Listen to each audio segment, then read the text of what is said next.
Now, through history, there have been plans throughout the centuries where men and systems have tried to implement the kind of the blueprint you see in Revelation of, well, the triple six, basically, where you buy and sell and you have to prove, you have to be part of the system, or you're not in the system, then you can't do anything in the system. And you just try to enforce this one rule, one man, one law type of uh, economy and socio-political issues on. So, what do we have here? Interesting. Unvaccinated South Africans face threats of being denied entry into businesses and leisure sites. Okay, that is against the law, number one. But I digress. Let's continue. As the Delta variant continues to wreak havoc around the world, havoc being a 99.8% survival rate around the world and in South Africa, this controversial sentiment is catching on in parts of Asia, the US, and the UK. Correction, it is not catching on. There are protests in Asia and the US and the UK, but this is, of course, the media doing what they are paid to do, which is to be cover for those who obviously own them. I mean, if you go on YouTube, on Twitter, there is in France, there's protests going on right now. In Australia, they've sent in an army to crush protests and provocateurs. In the UK and the US, there's been protests throughout 2020 and 2021. And although our Department of Health will not be drawn on whether it has a plan of action to engage with anti-vaxxers, meaning no plan to force us, I mean, this is the media goading the Department of Health to force us to mandate this.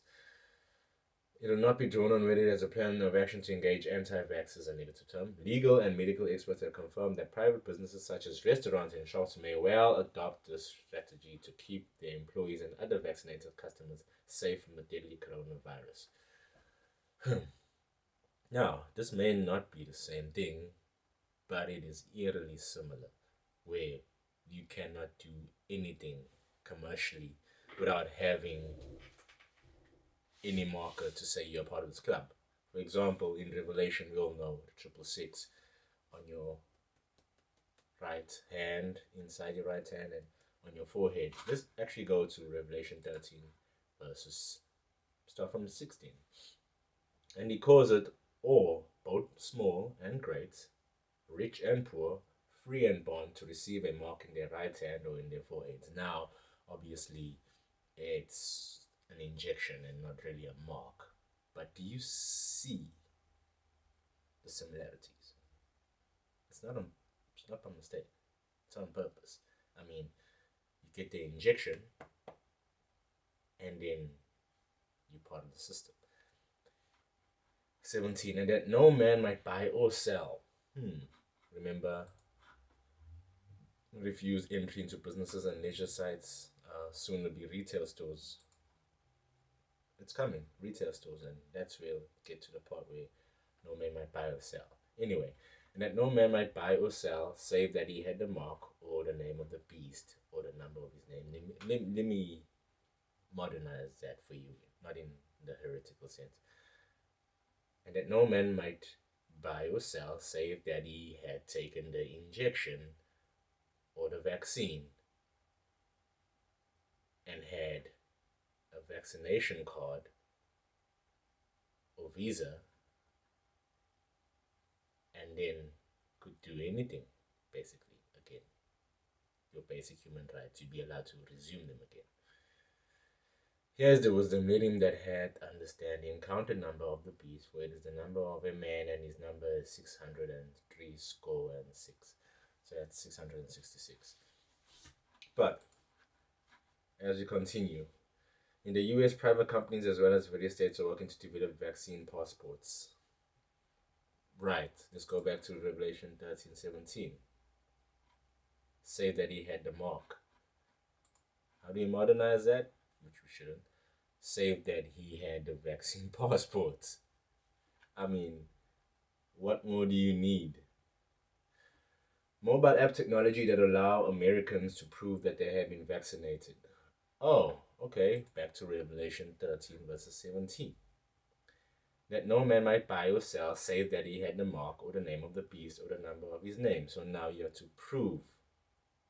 You have to lift up your sleeve, show me your forehead so I can see. So now you have to open your passport or an app on your phone to prove to me, if you want to come into my business, my shop, that you have been vaccinated. Okay. In the UK, it has been reported that restaurants, cinemas, and even sporting venues may turn away customers if they have not had a COVID-19 vaccine. The UK government's new vaccine minister, Nadim Zahawi, has suggested. Although not law yet, and that is the key, not law yet. Already some nightclubs and venues have decided to require customers to have the NHS COVID passports. It's not a law, so you literally can take them to court. Don't let them get away with it.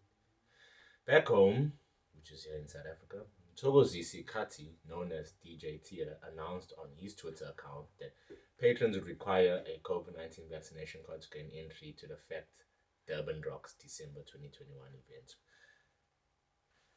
So, here we have a celebrity now, also, I'm guessing, trying to fit in with government regulations. Now he's going to force his fans to vaccinate. So, people think the majority of people afford a vaccine. It's actually not a majority that afford a vaccine. There's more that are hesitant or don't know. And if they were just presented with proper research from both sides, they would choose to be anti-vaxxers. So again, some churches are not even helping by having these vaccination centers within their church. Quite a few. So I just want to say this to those churches: you are actually helping and ushering in the age of, well, the Antichrist, basically. You, the church, by doing this, because the time is going to come when Revelation 13:17 is taking place, and you, our neighbor churches, are going to be those churches that are going to be buying into the system, where you're going to be convincing Christians and people to take the mark, whatever that mark will be. I don't know what it will be, but it says it'll be the number of his name. So obviously there's something to do with that, which is a topic for another day. And when they're not letting your fellow brother and sister into the church because they don't have a mark, like, okay, let's put it like this: Christians will read Revelation and they will think that this scenario will not happen to them. They're too smart because they can see it coming. They can see it in the Bible. And it's going to happen somewhere down the line in the future. Well, it starts off by desensitizing us to things like this. Now, the church is divided on, should we let in 100 people? Should we let in 50 people? Is 51 people going to be okay and obey the rules in Romans 10 and the government? And there's going to come a time when we're going to get to the government's law, and then it's from there, it's either you cross that line and break government's law and you're into God's law by upholding it, or you're going to stay behind the government's line and you're going to be away from God's law. Now, as a church, we shouldn't even be behind the government's line. We should be in God's space of obeying whatever he says. So the Bible says, do not forsake the gathering of the saints. But we are just, well, not all of us, but most of us are just lying down and taking this, right? And as you can see, DJ Tita goes on to say, I'm looking at ways to keep you safe. We don't need you to try and keep us safe. Be a DJ. That's you made money of people being a DJ. So maybe let me rather ask, good or bad idea. I post he a post he later deleted and replaced with a video of himself being vaccinated. So you see that they do these things and they be all righteous, high and mighty, and then they realize that it's not going to be received well, and it's not, and then they retract and they stop. Yesterday, however, Acting Health Minister Mamalogo Gubaya said no person should be forced to take the vaccine.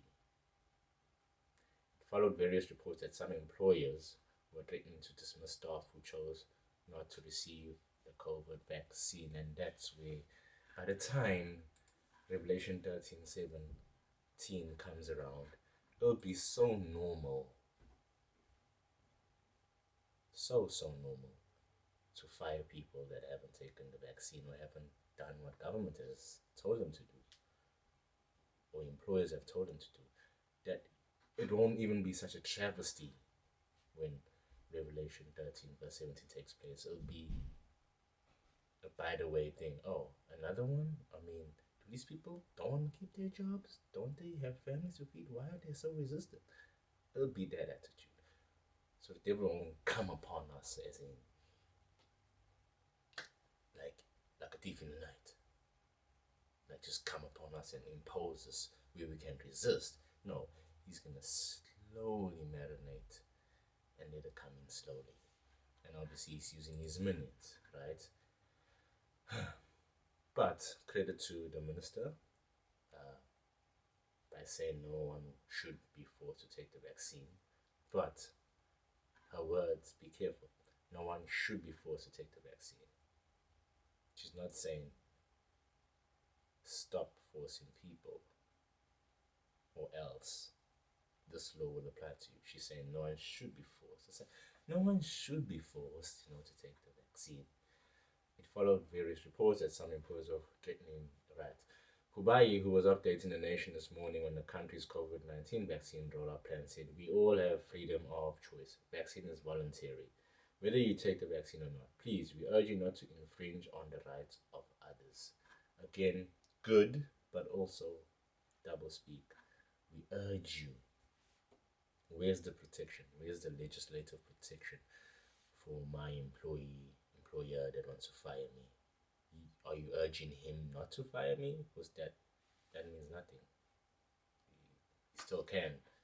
I can take him to court because it's not a law yet.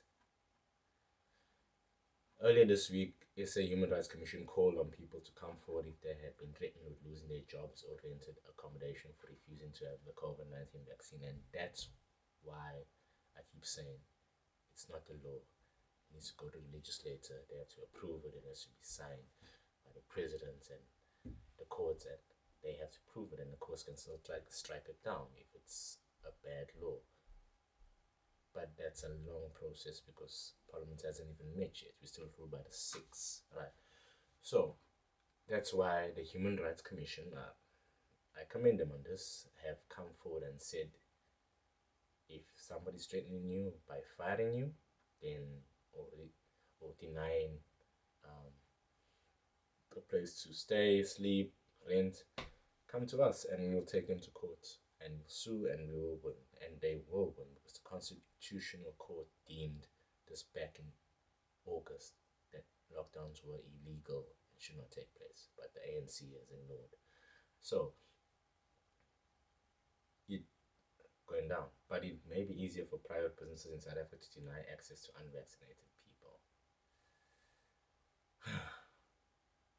Currently, Section 2.5 of the Constitution recognizes and protects South Africans' property rights, which recognizes and protects freedom of association. Right of admission within this context means that owners of property may exclude whoever they wish from their property for whatever reason, because they have a right to their property as well as the freedom of association. Oh, except when an LGBTQ couple comes and requests that you make a cake for them, or can they use your venue to have a wedding or a gay bachelor party. and you deny this, and you get taken to court and you lose everything. Yeah, it's kind of double standard, right?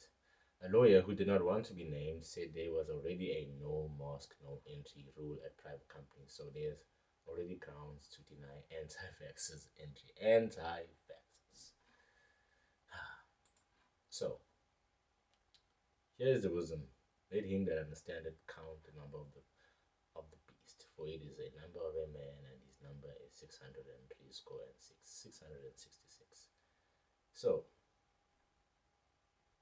no man might buy or sell, save he had the mark or the name of the beast or the number of his name. None of this has happened yet. None of this has happened at all. But when it does happen, it won't be a shocker. It won't make headlines. It'll just be the order of the day. So what can you do? Fight now. Stand up. Educate people. Use your social media. Use your physical presence to go out on the streets and tell people not to take this vaccine, and tell churches to stop telling people to vaccinate. We are there to worship God, and God will take care of the rest.